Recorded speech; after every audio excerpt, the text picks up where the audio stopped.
My name is Lee, and I narrate the near-death experiences of those who have died and seen the other side. If you enjoy these videos, please consider hitting the thumbs up, subscribing, and clicking the bell icon to be notified of new content. Doing so is free and helps the channel grow. Get comfortable, grab a cup of coffee or tea, and let's dive into today's experience. I never thought I would be sharing something like this, something that still feels more like a dream than reality. Even now, months later, I'm left speechless when I try to articulate what I went through. My experience wasn't just extraordinary. It was life-altering, reshaping everything I thought I knew about existence, the afterlife, and the essence of being. It all started on an ordinary day, as most stories like this do. I had been unwell for a few days with what felt like a nasty flu. I brushed it off, assuming it was nothing serious. After all, I was relatively young and healthy. But that morning, I felt an unusual heaviness in my chest. Breathing became difficult, and panic began to set in. Before I could make sense of what was happening, I collapsed. The next thing I remember was a blur of flashing lights and muffled voices. I was being rushed into an ambulance, unable to move or speak. I could hear the paramedics frantically calling out numbers and medical terms, their voices tinged with urgency. My body felt distant, like an anchor I could no longer control. And then, everything went dark. When I opened my eyes, or at least, that's what it felt like, I wasn't in my body anymore. I was above it, looking down as doctors and nurses worked tirelessly to save me. I saw my own lifeless face, pale and still, as they applied CPR and defibrillator shocks. Oddly, I didn't feel fear or pain. Instead, there was a profound sense of calm, as if I had been freed from the weight of my physical form. Suddenly, my surroundings began to shift. The hospital room and the people in it faded away, replaced by a radiant, all-encompassing light. It wasn't blinding or harsh. It was warm, soothing, and filled with an indescribable energy. I felt myself being drawn toward it, not against my will, but as if every fiber of my being longed to merge with it. As I moved closer, I became aware of a presence within the light. It was more than just an energy. It was intelligent, compassionate, and deeply familiar.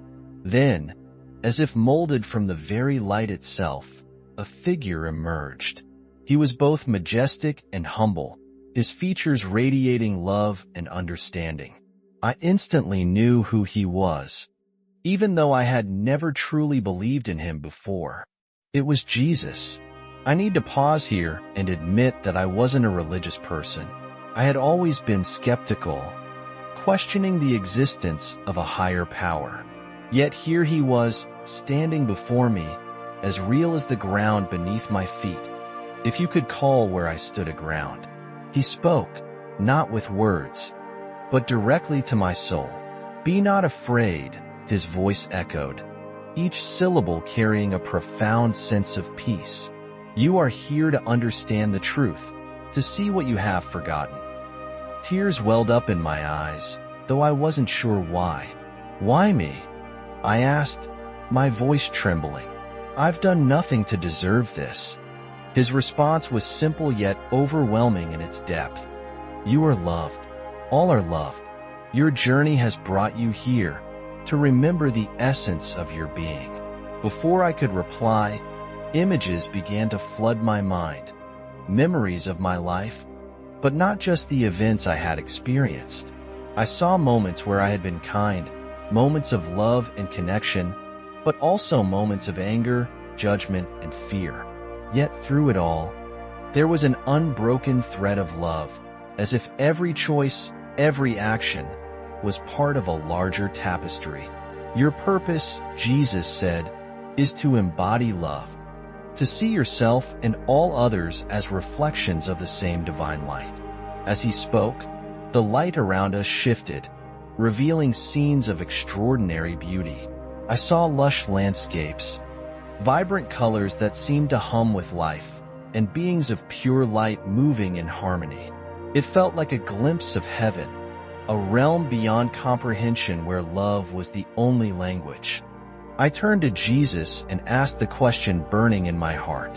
What about the pain, the suffering? Why does it exist? His expression softened, and I could feel the depth of his understanding. Pain is not a punishment but a teacher. It awakens the soul to its own strength, to the truth that love is the only reality. Through pain, you grow closer to the divine essence within you.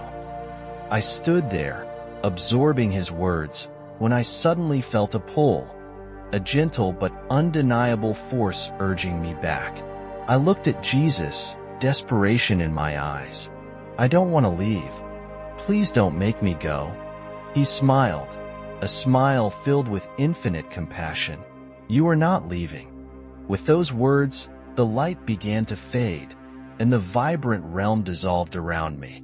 I felt myself being pulled downward, back into the confines of my physical body. It was like squeezing into a space far too small for my expanded awareness. The warmth and peace were replaced by the sharp, cold reality of the hospital room.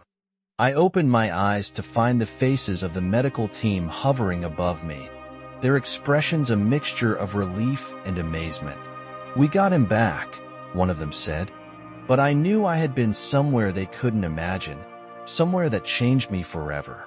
In the days and weeks that followed, I couldn't stop thinking about what I had experienced. The world looked different to me, brighter, more alive. Every person I encountered seemed to radiate a hidden light, a reflection of the divine essence Jesus had shown me. I realized that my purpose wasn't to live a perfect life, free from mistakes, but to live a life of love, compassion, and connection. I share my story not to convince anyone of what lies beyond, but to offer hope and a reminder that we are all part of something far greater than ourselves.